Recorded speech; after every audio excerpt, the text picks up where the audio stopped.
here's a quiz for all you fashionistas out there. Who is the designer best known for an almost 50-year-old aluminum dress and an 80s fragrance? If you said Paco Rabanne, you're right. But what do you know about the designer now breathing new life into the label? Here with the scoop on Julien Dossena is WSJ fashion columnist Christina Binkley. Hi, Christina. Great to see you. Great to see you, Tanya. So, Christina, where does Dossena come from, and how did he get to the helm of Paco Rabanne? You know, in kind of an interesting way. He actually was raised in Brittany and makes fun of himself a little bit for being a Frenchman from Brittany. He says, I'm a slow guy.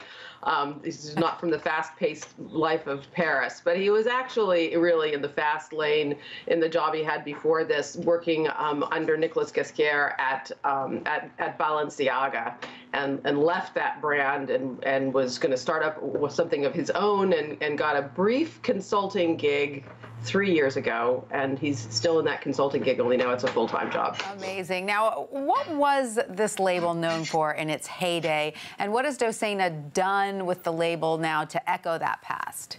You know, this is a tricky one for any designer taking over an old brand, right? But Paco Rabanne, I mean, I remembered it for that fragrance. I think we all have seen photographs of the aluminum dress that came out in the 1960s, in 1966 and 67. There were several of them. They looked incredibly uncomfortable. Can you imagine wearing aluminum? No. But they were. Maybe for half an hour to take a photograph. That's about it.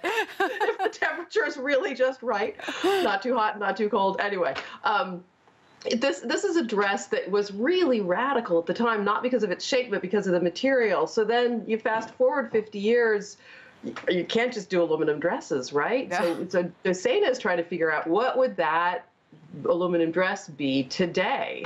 Christina, what are some of Dossena's design hits for Paco so far? What have you seen that you like?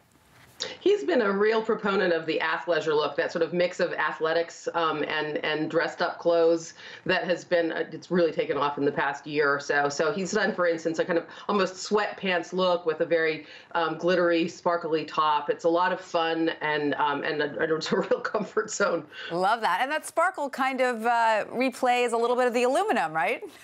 It does, as a matter of fact. That's a good point. It's back to that mesh. Now, does Dossena also have his own label, or is that being put on the side for now?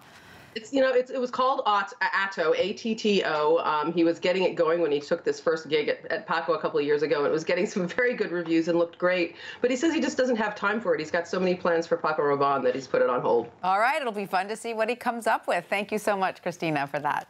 My pleasure.